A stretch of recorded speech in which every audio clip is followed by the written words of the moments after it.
بسم اللہ الرحمن الرحیم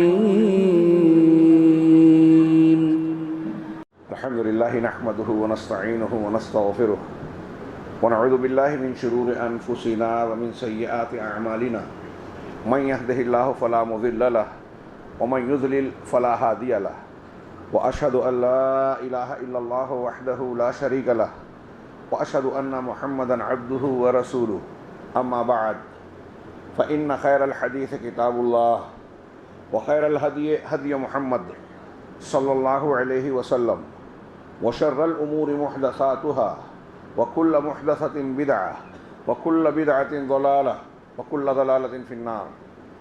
أعوذ بالله من الشيطان الرجيم. بسم الله الرحمن الرحيم.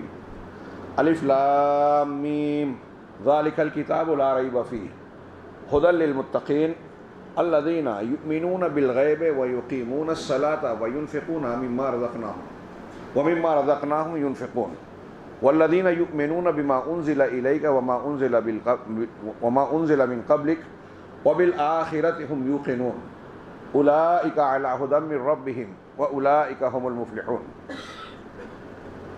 محترم حاضرین، رمضان المبارک کے آخری عشرے کے قریب ہم لوگ پہنچ چکے ہیں.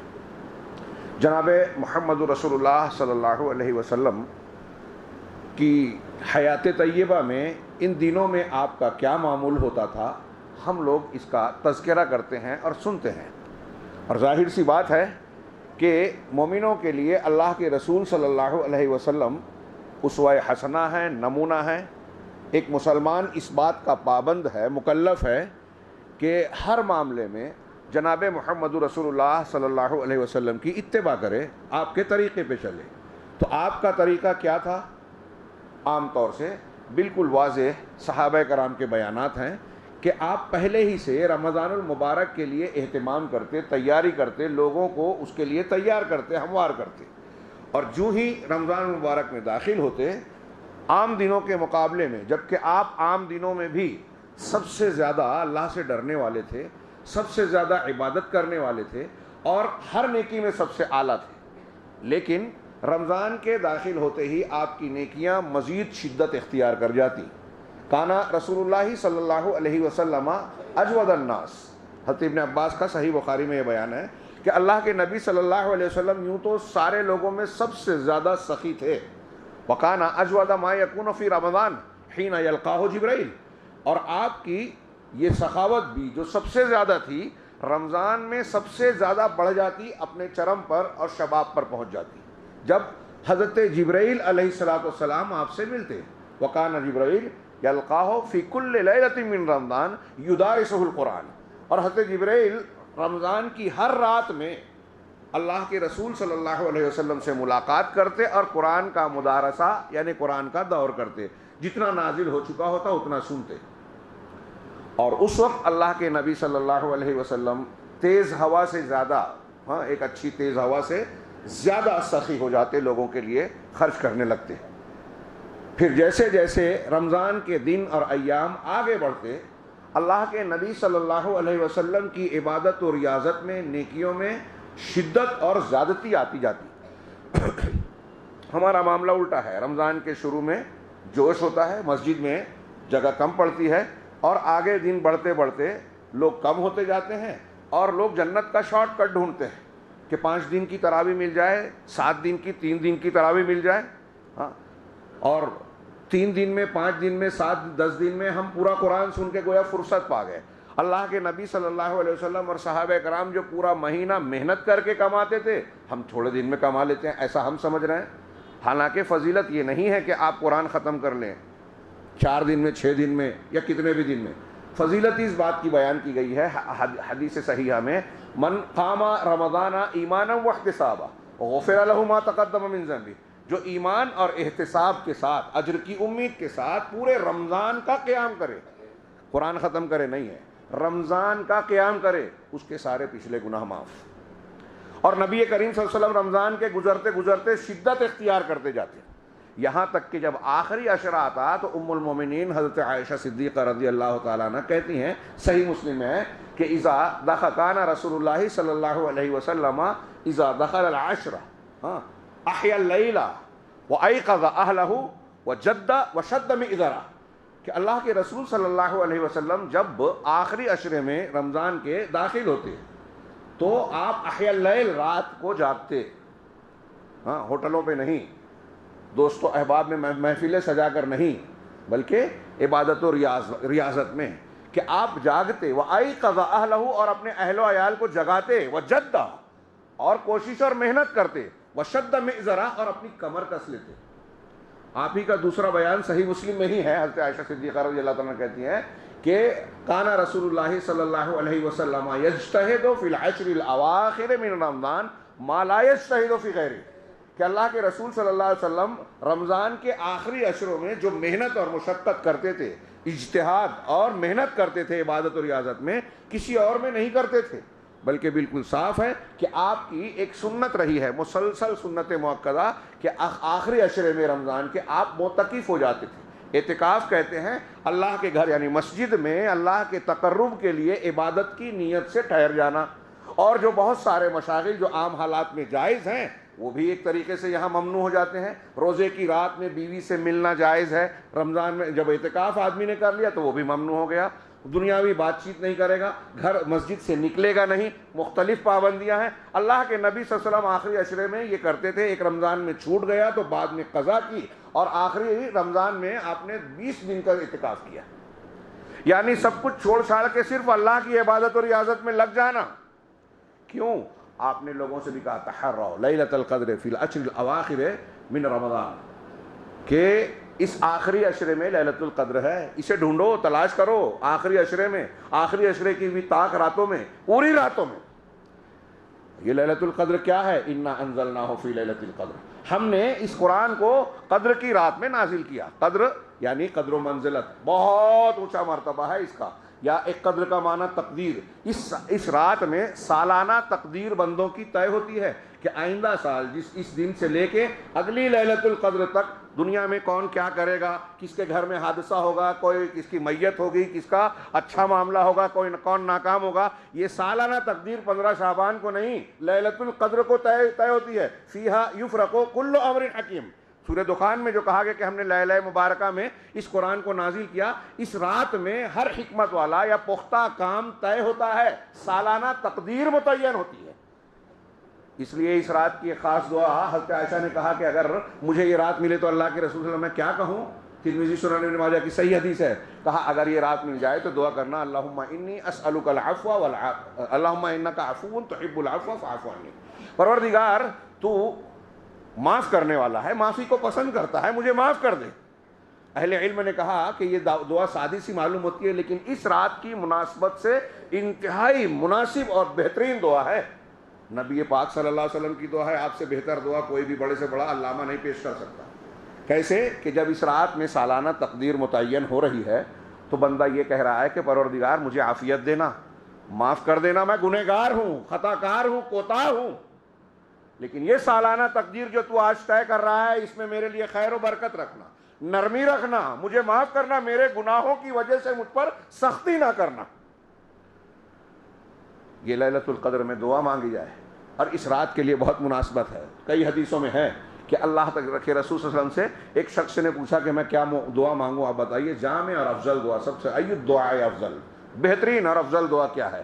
تو آپ نے کہا دعا افضل یہ ہے کہ تم ان تسأل اللہ العفو والعافیت فی الدنیا والآخرہ، کہ دنیا اور آخرت میں آپ عفو اور عافیت مانگیں، معافی اور عافیت، تحفظ مانگیں، دنیا میں بھی اور آخرت میں بھی۔ سب سے بہتر، دوسرے دن وہی آدمی پھر آیا، کہا افضل دعا بتائیے، آپ نے پھر یہی کہا، اور آگے کہا کہ عفو اور عافیت دنیا اور آخرت میں مانگو اللہ سے، اور جس کو یہ مل گئی وہ فلاح پا گیا۔ ایسے ہی حضرت عباس اپنے چچا سے بھی آپ نے کہا کہ اگر آپ عافیت مانگو، اگر یہ مانگ لیا سب مل گیا۔ اس رات میں یہی مانگا جائے جس کے بارے میں اللہ تعالیٰ نے فرمایا لیلۃ القدر خیر من الف شہر، یہ رات جو ہے 1000 مہینوں سے بہتر ہے۔ امت محمدیہ کو ایک خاص انعام دیا گیا ہے، ہماری عمر 60 سال اوسط ہے، پچھلی امتوں کی عمریں لمبی ہوا کرتی تھیں. اللہ رب العالمین نے اسے 60 سال کی عمر اس امت کو دے کر ایسے ایام، ایسے خاص فضائل والے لمحات اور اوقات دے دیے ہیں کہ اگر ان کا صحیح استعمال بندوں نے کر لیا تو سینکڑوں بلکہ ہزاروں سال کا اجر و ثواب کما سکتا ہے. یہ رمضان کے آخری عشرے کی مناسبت سے میں نے کچھ باتیں بیان کرنا بہت ضروری سمجھا، اور یہ ضروری ہے کہ ہم اپنے آپ کو تیار کریں کہ رمضان کے آخری عشرے میں داخل ہوتے ہوتے ہم اللہ رب العالمین سے جڑ جائیں گے، خوب عبادت کریں گے، جو نیکی کر سکتے ہیں جہاں ہیں خوب کریں، ایک لمحے کو بھی ضائع نہ کریں. دعائیں کریں، نمازوں کا اہتمام تو ہونا ہی ہے، ساتھ ہی ساتھ قرآن کی تلاوت، توبہ و استغفار کا اہتمام. انشاءاللہ آئندہ اور آخری جمعہ کو اسی موضوع پر گفتگو کروں گا. اور اس ضمن میں ایک نیکی، مسلمانوں کی ایک پہچان اللہ اور رسول اللہ صلی اللہ علیہ وسلم نے جس پر بہت زیادہ زور دیا ہے، اور وہ ایک مومن کی علامت اور پہچان ہے، وہ ہے اللہ کے راستے میں خرچ کرنا، انفاق کرنا. ابھی میں نے ذکر کیا کہ نبی کریم صلی اللہ علیہ وسلم عام حالات میں سب سے سخی تھے. حضرت انس کی روایت پچھلے ہفتے بیان ہوئی تھی اشارتاً، صحیح مسلم میں ہے کہ ایک شخص اللہ کے رسول صلی اللہ علیہ وسلم کے پاس آیا اور اللہ کے رسول صلی اللہ علیہ وسلم پر اسلام کے طور پر جو بھی مانگا جاتا کبھی آپ خالی ہاتھ نہیں لوٹاتے. ایک شخص آیا، اسلام قبول کیا، اللہ کے رسول صلی اللہ علیہ وسلم نے جو پہاڑیوں کے درمیان بھر کر بکریاں دے دی، یعنی بہت ساری بکریاں.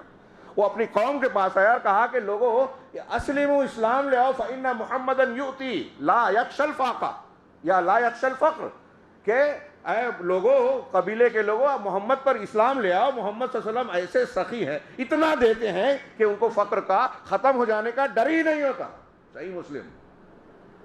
آپ خود اتنے سخی تھے، سب سے زیادہ سخی، سب سے زیادہ بہادر، سب سے زیادہ حیا والے، ہر نیکی میں سب سے اعلیٰ.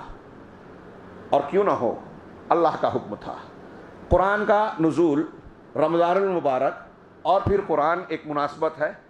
اس کا تھوڑا سا میں تذکرہ کروں. میں نے سورہ بقرہ کی، قرآن کی بالکل ابتدائی آیتیں پڑھی خطبہ مسنونہ کے بعد. الف لام میم ذالک الکتاب، ہاں حروف مقطعات، اللہ اس کا معنی بہتر جانتا ہے. یہ کتاب، وہ سے کہا یہ کتاب اس کی عظمت شان بتانے کے لیے. یہ کتاب، یہ ہے کتاب. ایک مفہوم یہ بھی کیا علماء نے کہ کتاب اصلی تو یہی ہے جو اللہ کی کتاب ہے، باقی سب ایسا ہی ہے. حقیقت میں جس کو کتاب کہنا چاہیے وہ الکتاب ہے، قرآن مجید ہے.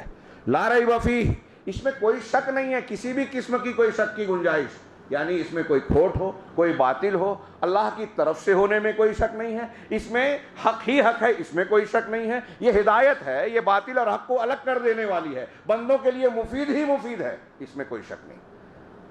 شک نہیں ہے اس کا مطلب یقین ہے کہ اللہ کی کتاب ہے، یقین ہے کہ یہ ہدایت ہے، یقین ہے کہ یہ بندوں کے لیے مفید ہے، اور یہی الکتاب ہے. کیا ہے کتاب؟ کس کے لیے؟ ھدی للمتقین، سب کے لیے ہدایت ہے. دوسری جگہوں پہ کہا ھدی للناس، یہاں کہا متقیوں کے لیے ہدایت ہے.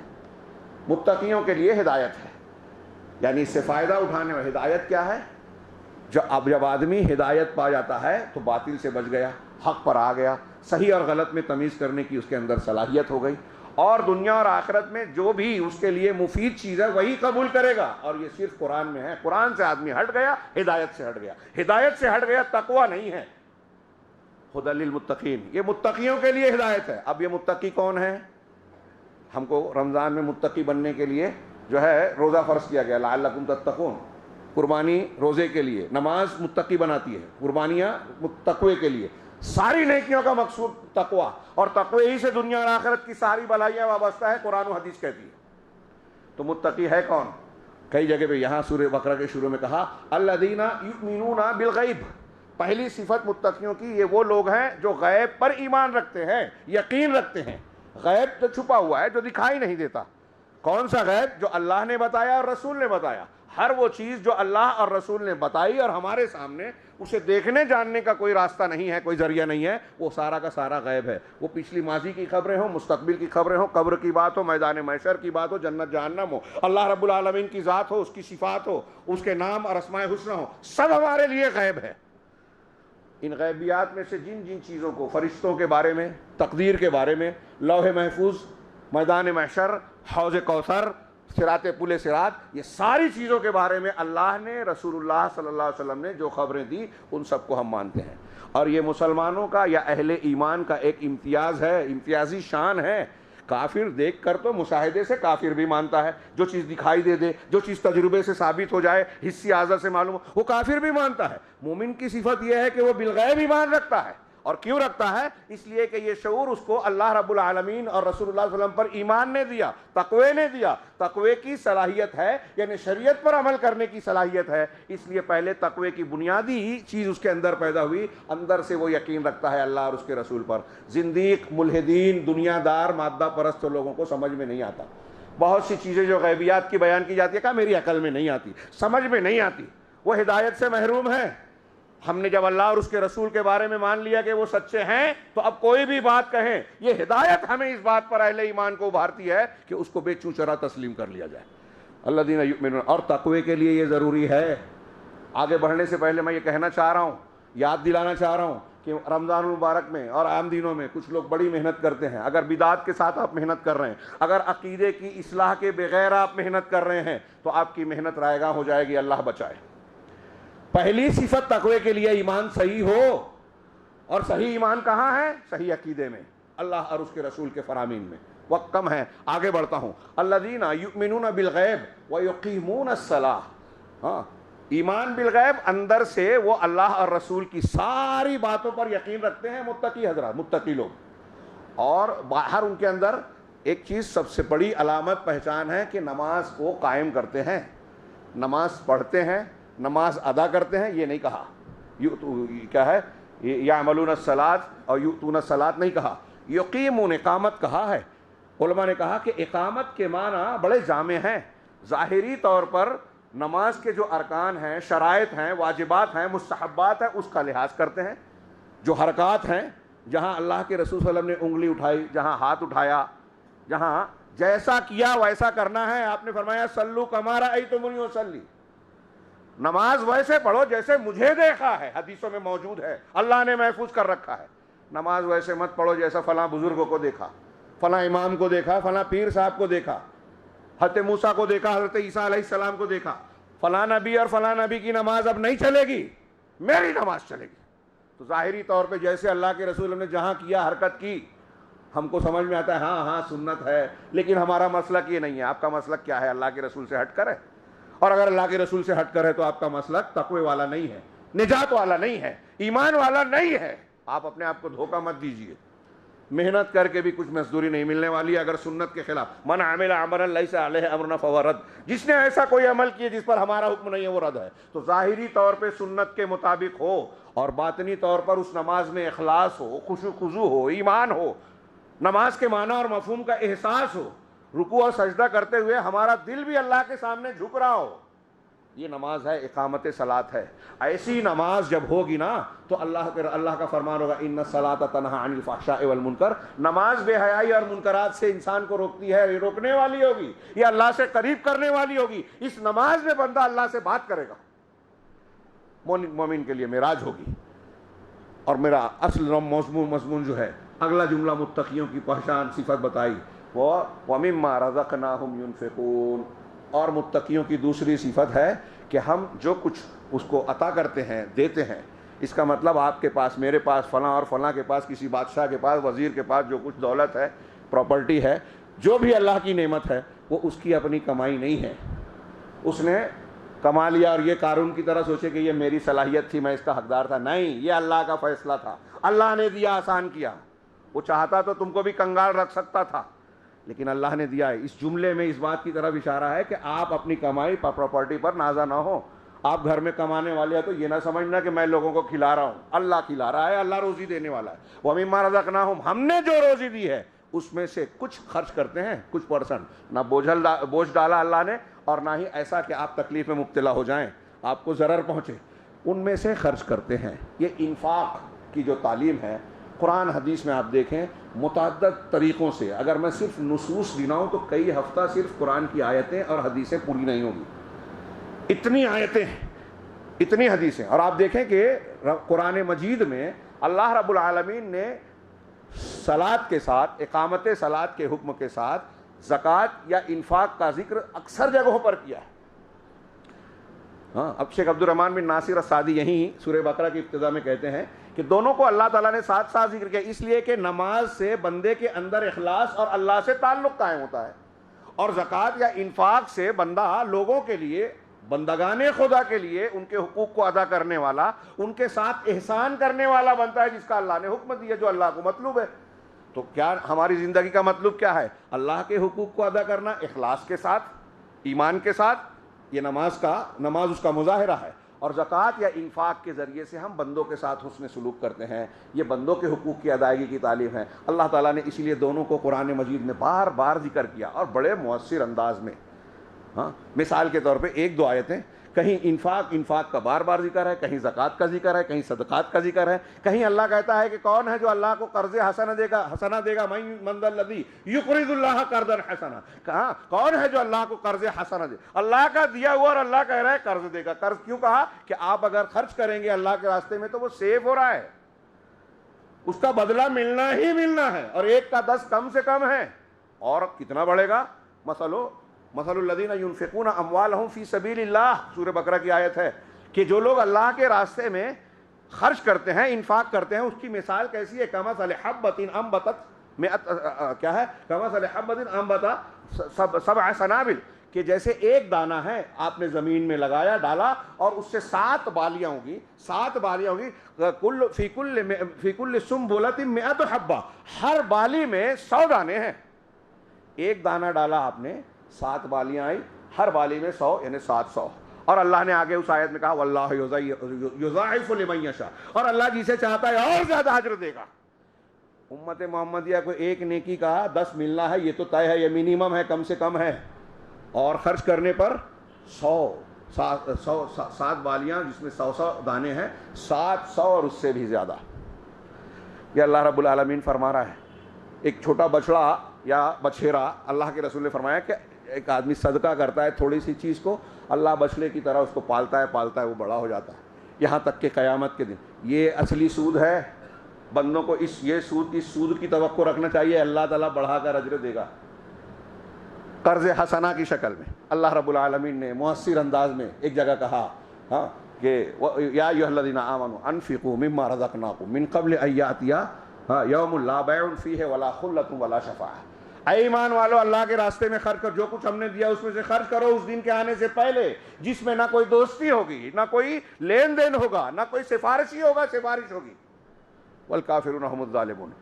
ایک جگہ کہا جو ہم پڑھتے ہیں سورہ منافقون میں، یا ایھا الذین آمنوا لا تلہکم اموالکم ولا اولادکم عن ذکر اللہ، ایمان والو تم کو تمہاری اولاد اور مال اللہ کے ذکر سے غافل نہ کرے۔ یہی چیزیں غافل کرتی ہیں زیادہ تر، مال کے چکر میں پڑے ہیں، گھر بار کے چکر میں پڑ کر اللہ کے دین کو فراموش کر دیا، حلال حرام کو اٹھا کر پھینک دیے، اپنے بچوں کا مستقبل دنیا کا دیکھ رہے ہیں، ہمیشہ کا نہیں دیکھ رہے ہیں، بہت کوتا نظر ہیں۔ یہ مال اور اولاد اور یہ دولت تم کو غفلت میں نہ ڈالے۔ وَمَن يَفْعَلْ ذَلِكَ فَأُولَٰئِكَ هُمُ الْخَاسِرُونَ، جو ایسا کرے گا تو یہی خسارہ اٹھانے والے ہیں، جہنم کا بھیانک عذاب پائیں گے۔ یہ کتنا بڑا خسارہ ہے، جنت سے محروم ہوں گے۔ آگے اللہ نے کہا وَأَنفِقُوا مِمَّا رَزَقْنَاكُم مِّن قَبْلِ أَن يَأْتِيَ أَحَدَكُمُ الْمَوْتُ، اور جو کچھ ہم نے تم کو عطا کیا ہے نا اس میں سے خرچ کرو اس سے پہلے کہ تم میں سے ایک آدمی کے پاس موت کا وقت آ جائے۔ فیقول، اور کہنے لگے رب لولا اخرتنی الی اجل قریب، پروردگار ایسا کیوں نہیں کہ مجھے کچھ قریبی مدت تک تھوڑی مہلت دے دیتا، میری موت کو مؤخر کر دیتا۔ سوچئے، وقت کی اہمیت بتانے کے لیے اس منظر کو غور کیجئے کہ آپ کا میرا مرنے کا وقت آ گیا، فرشتہ روح قبض کرنے کے لیے اللہ کے حکم سے آیا۔ اب ہم کہیں کہ اے اللہ تھوڑا سا 2 منٹ اور دے دے، میں کچھ وصیت کر دوں، کچھ خرچ کر دوں۔ یہاں بھی جملہ کیا ہے؟ فَأَصَّدَّقَ، کہ تھوڑی میری عمر کو، موت کو مؤخر کر دے، پیچھے کر دے، تاکہ میں کچھ صدقہ و خیرات کر لوں۔ علماء نے یہ کہا کہ اللہ نے یہاں یہ کیوں نہیں کہا کہ میں نماز پڑھ لوں، میں قرآن کی تلاوت کر لوں، ذکر کر لوں؟ یہ نہیں کہا۔ صدقہ کیوں کہا؟ اس لیے کہ صدقہ مال کو خرچ کرنا ہے، اور مال کو خرچ کرنا انسانی نفس پر دوسری نیکیوں کے مقابلے میں بھاری پڑتا ہے۔ دنیا کو چاہنے والا، دنیا کی محبت کرنے والا مال کو سمیٹ کر سمیٹ کر رکھتا ہے، دوسروں کے حقوق کو مارتا ہے، تو وہ مال پر جم کر بیٹھا رہنا چاہتا ہے، زکوٰۃ نہیں دے رہا ہے، کنز بنا رہا ہے، قیامت کے دن کے عذاب کو دعوت دے رہا ہے۔ تو مال کی محبت انسان کو اندھا بنا دیتی ہے، شریعت کو پامال کرتی ہے، حلال حرام کی تمیز کھو دیتا ہے، حق حقوق کو ادا نہیں کرتا۔ یہ سب سے زیادہ بری چیز ہے۔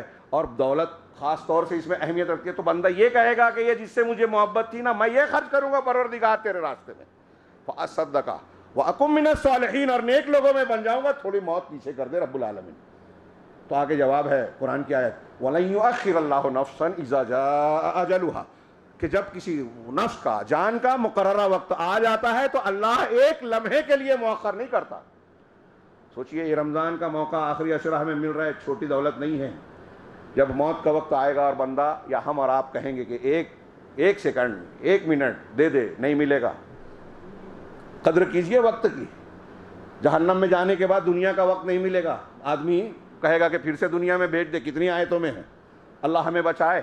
تو وَلَن يُؤَخِّرَ اللَّهُ نَفْسًا إِذَا جَاءَ أَجَلُهَا، جب کسی نفس کی، کسی جان کی مقررہ مدت آ جاتے، گھڑی آ جاتی ہے تو اللہ مؤخر نہیں کرتا۔ وَاللَّهُ خَبِيرٌ بِمَا تَعْمَلُونَ، اللہ تمہارے اعمال سے خوب واقف ہے، کوئی چیز مخفی نہیں ہے۔ اسی آیت کے کو سامنے رکھ کے یہ حدیث سنیے، اللہ کے نبی صلی اللہ علیہ وسلم کے پاس، بخاری مسلم کی روایت ہے، بخاری کے الفاظ ہیں، حضرت ابو ہریرہ کہتے ہیں جاء رجل الی رسول اللہ صلی اللہ علیہ وسلم، ایک شخص اللہ کے رسول صلی اللہ علیہ وسلم کے پاس آیا اور کہا کہ ای الصدقۃ اعظم، کہ صدقہ و خیرات میں سب سے عظیم صدقہ کون سا ہے؟ تو آپ نے کہا ان تصدق وانت صحیح شحیح، کہ تو صدقہ و خیرات اس حالت میں کرے کہ تم صحیح ہو، یعنی تندرست۔ ایک آدمی تندرست ہے تو زندگی کی امنگیں جوان رہتی ہیں، خواہشات شباب پر ہوتی ہیں، یہ کھا لوں، یہ تفریح کر لوں، فلاں لذت حاصل کر لوں، زندگی کی موج اور انجوائے جو ہمارے ہاں بولے جاتا ہے وہ حاصل کر لوں۔ تو آپ صحیح ہوں، تندرست ہوں، شحیح یعنی حرص اور لالچ والا، یعنی تمہاری خواہشات ہیں، چاہتے ہو کہ یہ مل جائے وہ مل جائے۔ کیا ہے؟ تعمل الفقر تخشى الغنى وتعمل الفقر، تمہاری حالت یہ ہے کہ تم کو ایسا لگتا ہے کہ خرچ کر دو گے تو تم کو فقر و فاقہ لاحق ہو جائے گا، اور پیسہ روک لوں گا تو مجھے غنا اور مالداری حاصل رہے گی، بے نیازی رہے گی، میں کسی کا دبا محتاج نہیں رہوں گا۔ ایسی کنڈیشن میں تم اللہ کے راستے میں خرچ کر رہے ہو کہ تمہیں خود دل ہو رہا ہے کہ میں خرچ کروں، مجھے پیسے کی ضرورت ہے، پھر بھی خرچ کر رہے ہو، یہ سب سے عظیم، یعنی ضرورت مند ہے، آپ دوسرے کی ضرورت کو ترجیح دے رہا ہے۔ اسی حدیث کا آخری ٹکڑا پڑھیے، ہاں، ولا تم ہل، آپ کے پاس دولت پیسہ ہے نا تو اس کو مہلت مت دو، چھوٹ مت دو، ہاں، اس کو چھوٹ مت دو، یہاں تک کہ حتی اذا بلغت الحلقوم، یہاں تک کہ تمہاری جان جب گلے میں اٹک جائے تو تم کہو لفلان قضا ولفلان قضا، یہ میرا مال فلاں کے لیے، یہ فلاں کے لیے۔ اب تم مرنے لگے ہو تو یہ کہہ رہے ہو، اب کوئی فائدہ نہیں، وقت کان لفلان، وہ دوسروں کا تو ہو چکا، اب تمہارا تھوڑی ہے، مرنے لگے ہو تو۔ ہم مرنے کے وقت یہ کہو تو کوئی مطلب نہیں ہے۔ ہاں، ایک حدیث میں، حدیث قدسی کہتے ہیں کہ ابن آدم کہتا ہے میرا مال میرا مال میرا مال، حالانکہ اس کا مال وہی ہے جو کھا لیا، ختم کر دیا، پہن لیا، بوسیدہ کر دیا، صدقہ و خیرات کر کے ریزرو کر دیا، آگے بھیج دیا۔ باقی جو مال ہے وہ تو دوسرے کا ہے، آپ صرف چوکیداری کر رہے ہو اس کی۔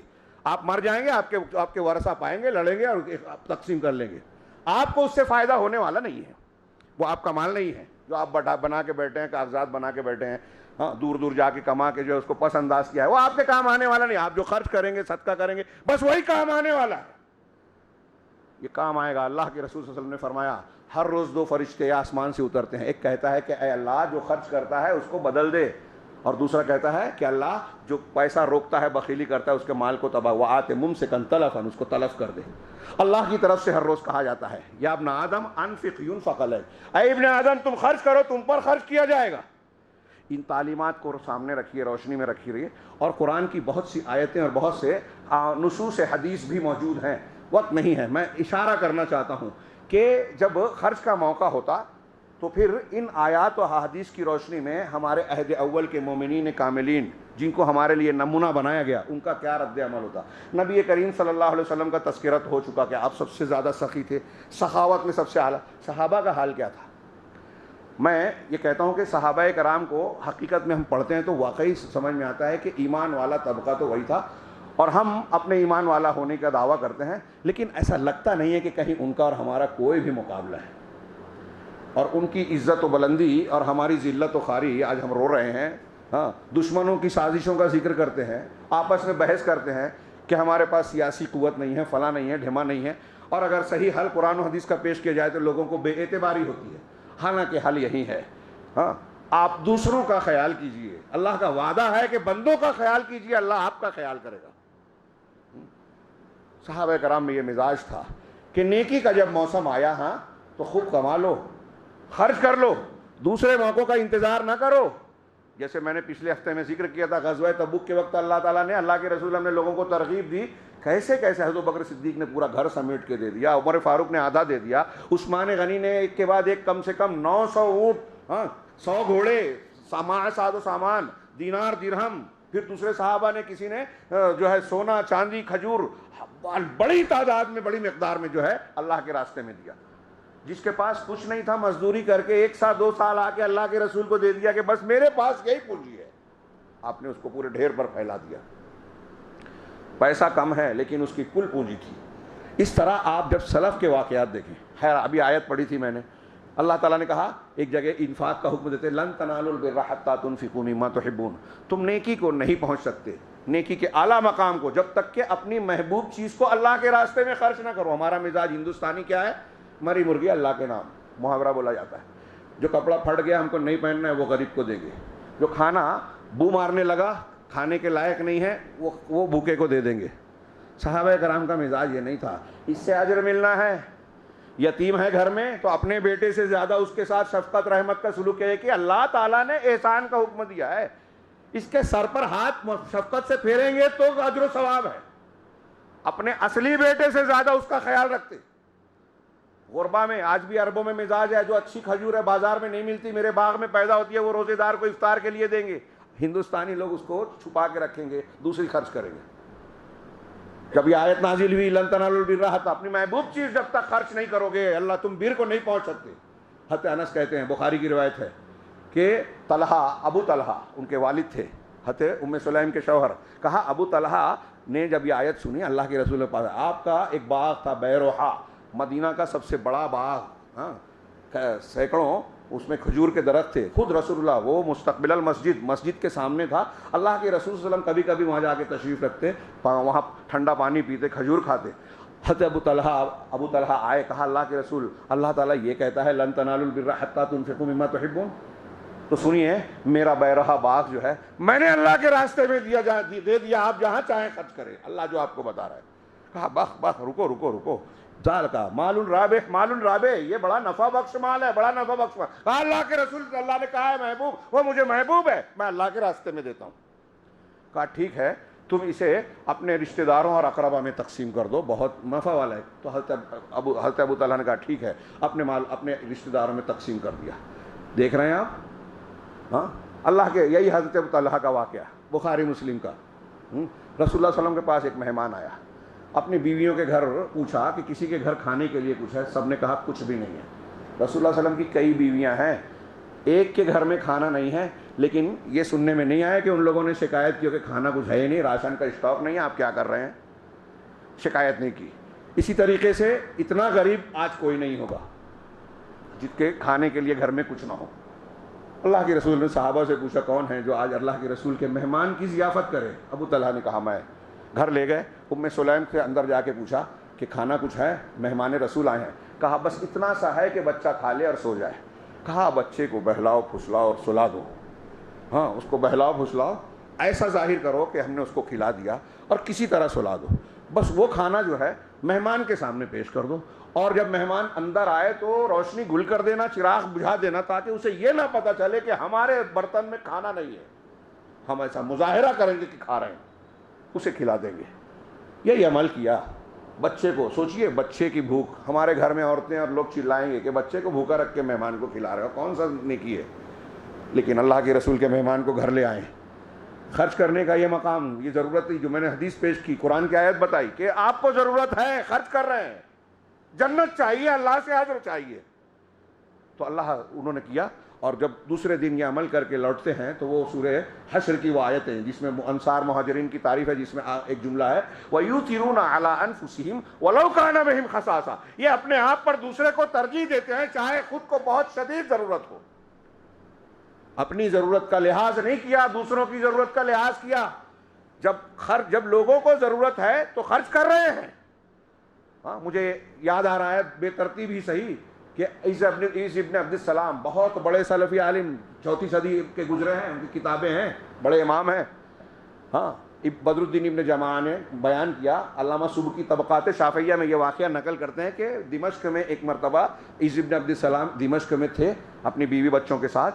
ایک دمشق کے علاقے میں، دمشق یہ شام کا دارالخلافہ، بہت سرسبز و شاداب ہے. شام، فلسطین اور یہ سب ایک ہی تھا پہلے. تو بڑا کہہ رہے ہیں کہ اس زمانے میں وہاں بڑی شدت سے قحط سالی پڑ گئی. لوگ بھوک پیاس سے تڑپ رہے تھے، پریشان تھے، اور بڑے بڑے باغ بہت کم قیمت میں فروخت ہونے لگے.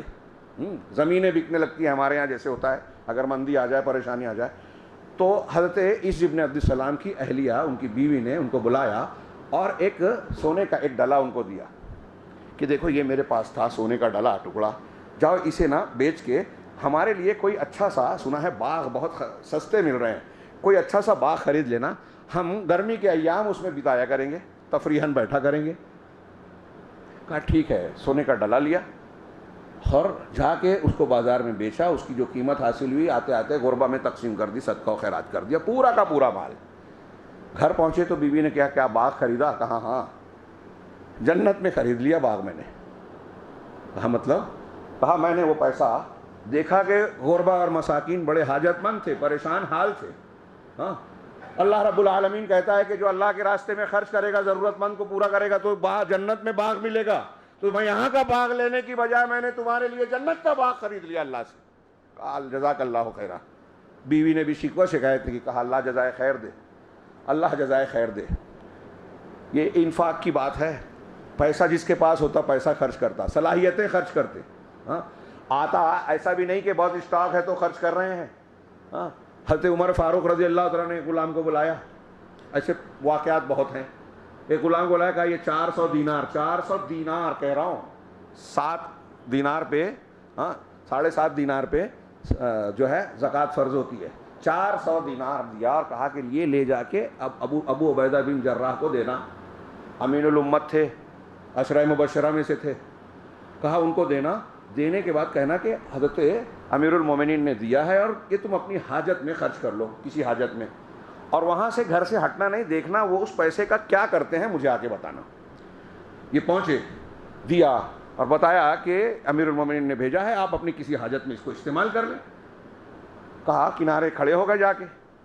تو کہا اپنے گھر کی ایک ملازمہ کو جو لونڈی تھی اس کو بلایا. کہا یہ پیسے لے جاؤ، فلاں کے گھر میں دے آؤ، یہ فلاں کے یہاں دے آؤ، یہ فلاں. کہا تھوڑی دیر میں وہ 400 دینار ختم کر ڈالا. کہا میں حضرت عمر کو بتانے جب آیا تو پہلے ہی سے کہا کہ یہ 400 اور لو، جاؤ معاذ بن جبل کو دو، اور ویسا ہی کرنا، دیکھنا کیا کرتے ہیں.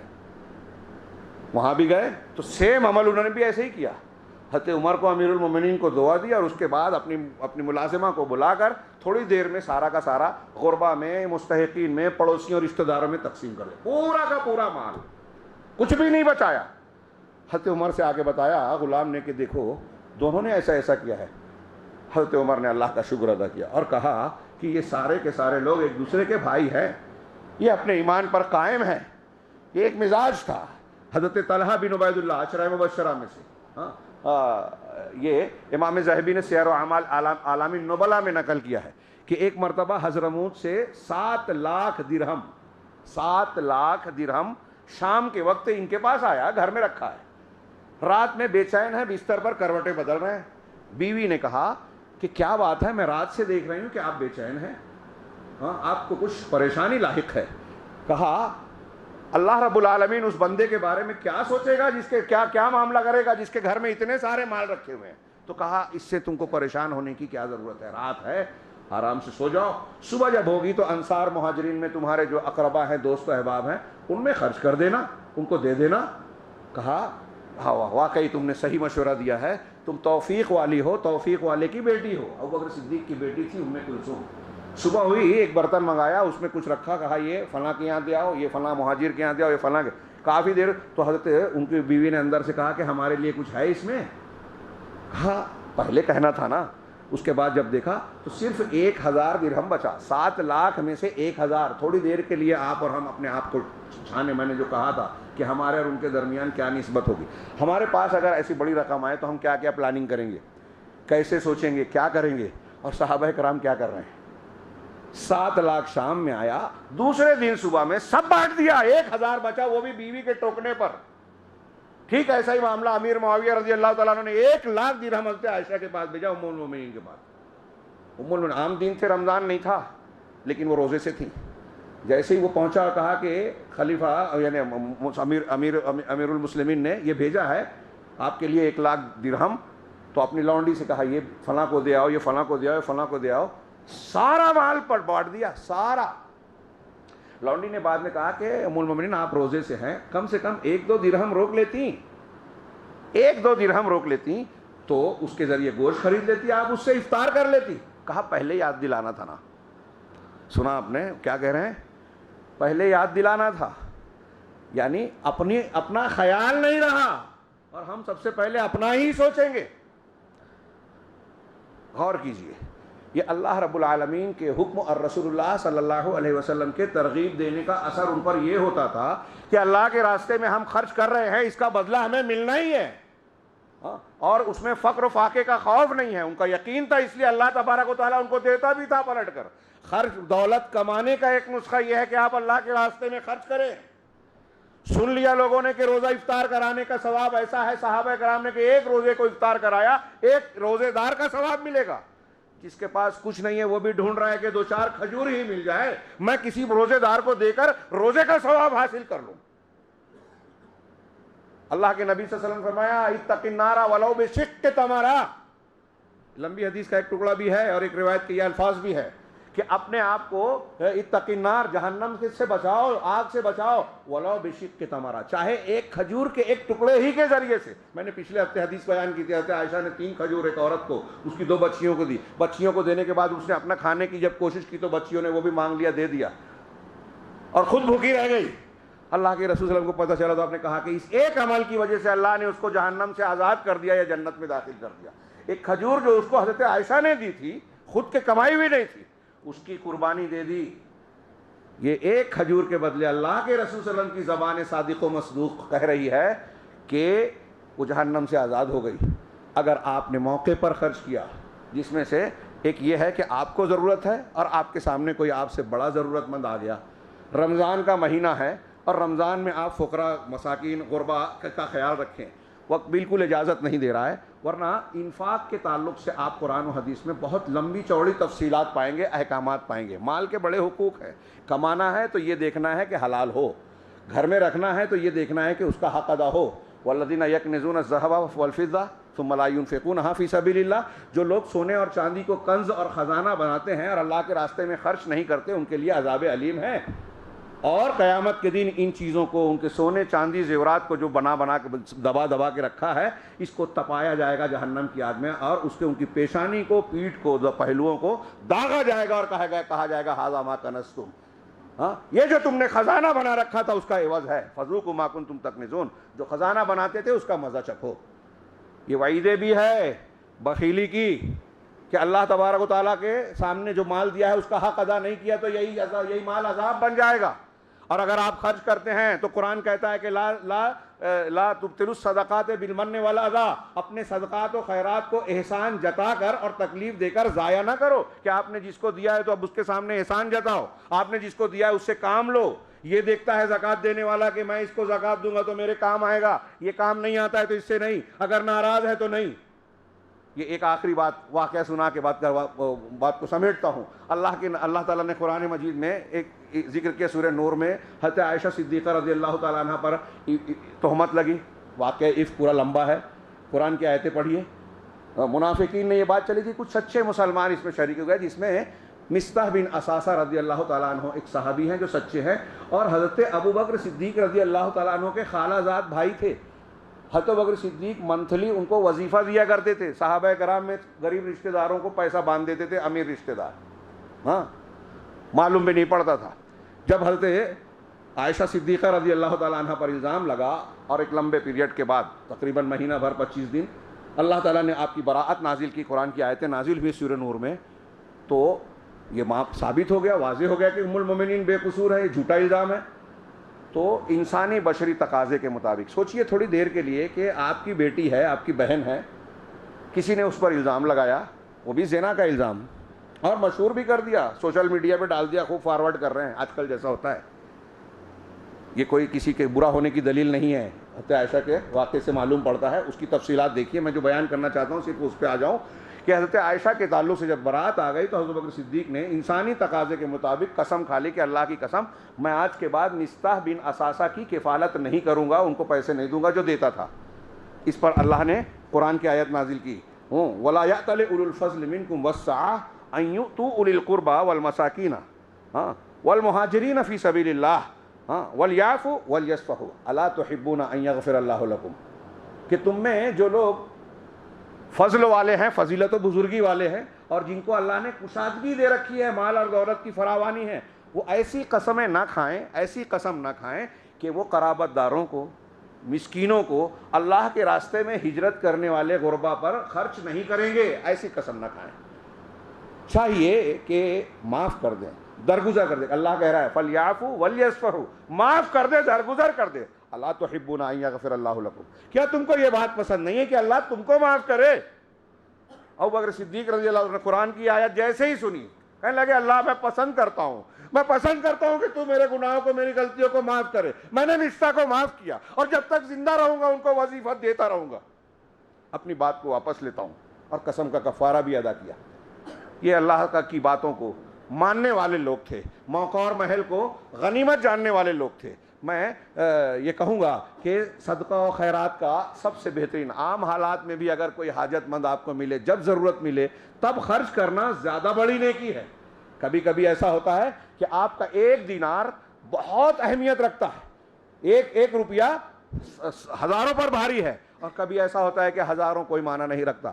اس کی دلیل کے لیے آپ وہ حدیث بارہا سنے ہیں. اللہ کے رسول نے کہا تھا صحابہ کرام کے بارے میں کہ تم لا تسبوا اصحابی احدا من اصحابی, میرے صحابہ میں سے کسی کو گالی نہ کہو. اللہ کی قسم, اس ذات کی قسم جس کے ہاتھ میں میری جان ہے, تم میں کا بعد کا آنے والا اگر احد پہاڑ کے سونے کے برابر بھی خرچ کرے تو میرے سابقون الاولون صحابہ نے ایک مد اور آدھا مد, 1 کلو سے بھی کم ہوگا ایک مد, ہم کہہ لیں اپنی زبان میں 1 کلو اور آدھا کلو بھی جو خرچ کیا ہے نا اناج اللہ کے راستے میں, بعد کے آنے والے کا احد پہاڑ کے برابر سونا بھی اس کے برابر نہیں ہو سکتا. سوچئے ہم میں سے کوئی اتنا کما سکتا ہے سونا, اور کما لیا تو خرچ کرے گا کیا؟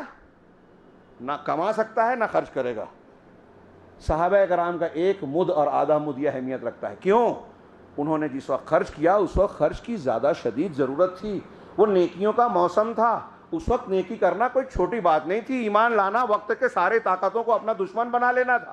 یہاں حوصلہ رکھنا چاہیے. آج کے حالات میں جب لوگ ڈرے سہمے ہیں, مسلمانوں کو ڈرا رہی ہے پوری دنیا, بم برسا رہی ہے, قانون بنا رہی ہے, گھروں کو چھین رہی ہے, ایسے میں دین پر استقامت حاصل کرنا, اللہ تعالیٰ سے توبہ کر کے اللہ والا بن جانا, یہ اہمیت کا حامل ہے. اور ایسے ماحول میں غربا مساکین کو ان کی علامتوں کے ذریعے سے پرکھنا. حدیث میں یہ ہے کہ جو ایک لقمہ 2 لقمے کے لیے ہاتھ پھیلاتا ہوا پھرتا ہے وہ مسکین نہیں ہے. مسکین وہ ہے جو مانگتا نہیں ہے, ضرورت مند ہے. تم اس کے چہرے سے, علامتوں سے پہچانو. اور آپ کو پہچاننا ہوگا فرض زکوٰۃ کے علاوہ کبھی کبھی صدقہ بھی فرض ہو جاتا ہے. اللہ کے رسول صلی اللہ علیہ وسلم کی وہ حدیث قدسی یاد کیجئے. اللہ تعالیٰ قیامت کے دن بندے سے کہے گا کہ میں بھوکا تھا, تو نے کھانا نہیں کھلایا, میں ننگا تھا, تو نے کپڑا نہیں پہنایا, میں بیمار تھا, تو نے عیادت نہیں کی. یہ الگ الگ پورا مکالمہ ہے.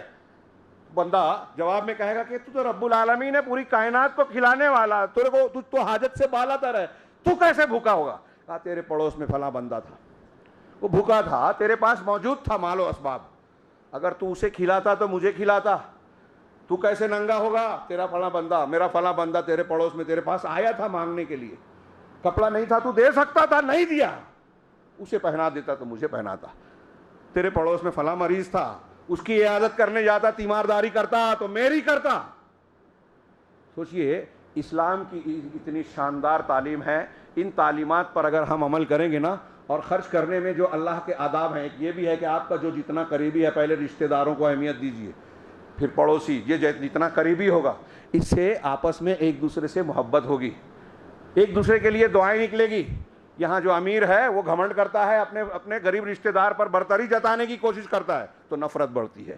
دوسروں کا خیال کرتا ہے, جہاں فوٹو چھپتا ہے وہاں خرچ کر رہا ہے دکھاوا کرتا ہے، یہ ریاکاری اور دکھاوے سے بھی صدقہ خیرات ضائع ہو جاتا ہے، اور جہاں نام نہیں ہوتا وہاں خرچ نہیں کرتا۔ اصل خرچ کرنے کی جگہ یہی ہے، کمزوروں، غریبوں، مسکینوں، بیواؤں کو ڈھونڈیے، حاجت مند کو ڈھونڈ کے جب آپ اس کی حاجت پوری کریں گے تو اللہ کا وعدہ ہے واللہ فی عون العبد ما کان العبد فی عون اخیہ، اللہ بندے کی مدد میں اس وقت تک رہتا ہے جب تک بندہ دوسرے بندے کی مدد کرتا رہتا ہے۔ لہذا ہم چاہتے ہیں کہ ہمارے دشمنوں کے خلاف مصیبتیں تکلیفیں جو آ رہی ہیں، ہاں جو بم برس رہے ہیں، ہم صرف دعا دے رہے ہیں فلسطینیوں کو، ان کو اگر اور بھی مدد پہنچانی ہے تو ہم اللہ کے قریب ہوں، رمضان کے اس آخری عشرے کو غنیمت سمجھیں، عبادتیں کریں، اور اس میں ایک اہم عبادت یہ ہے کہ اللہ کے راستے میں خوب اپنی حیثیت سے بڑھ کر خرچ کریں، اخلاص کے ساتھ خرچ کریں، خرچ کے آداب کے ساتھ خرچ کریں۔ اللہ رب العالمین ضرور ہمیں اپنا مقرب بنائے گا، ہماری دعائیں رد نہیں ہوگی، اللہ ہماری مدد کرے گا، اور مسائل سنگین سے سنگین کیوں نہ ہو اللہ ہر چیز پر قادر ہے، وہ اسے حل کرے گا۔ اللہ تعالیٰ سے دعا ہے کہ وہ ہمیں رمضان کی ان مبارک ساعتوں کا صحیح استعمال کرنے کی توفیق عطا فرمائے، عبادت و ریاضت میں اخلاص دے، سچی توبہ، صحیح دعائیں کرنے کی ہمیں توفیق عطا فرمائے، اور اس مبارک ایام جو تھوڑے سے بچے ہیں پروردگار ان میں ہمیں ان خوش نصیب لوگوں میں شامل فرمائے جنہیں اللہ رب العالمین رمضان المبارک میں جہنم سے آزادی کا پروانہ دیتا ہے اور یہ خوشخبری سناتا ہے۔ ہم کو بھی پروردگار جہنم سے آزادی دے دے، جنت کا حقدار بنا دے، اس رمضان میں ان لوگوں میں سے نہ بنائے جو رمضان کو لیلۃ القدر کو پانے کے بعد بھی بدقسمت اور محروم ہوتے ہیں۔ پروردگار ہمیں قسمت والا بنا اور ہمیں جنتیوں میں شامل فرما، جہنم سے بلکہ اس سے پہلے قبر اور محشر کے بھی ہر قسم کے عذاب اور فتنے سے پروردگار ہمیں محفوظ کر دے، ہمارے آباء و اجداد کو محفوظ کر دے، سارے مسلمانوں کے مسائل کو اور سنگینیوں کو حل کر دے۔ اقول قولی ھذا واستغفر اللہ لی ولکم سائر المسلمین وصلی اللہ علی نبینا محمد۔ بارک اللہ لنا ولکم فی القرآن المجید ونفعنا وإیاکم بالآیات والذکر الحکیم، انہ تعالی جواد کریم ملک بر رحیم۔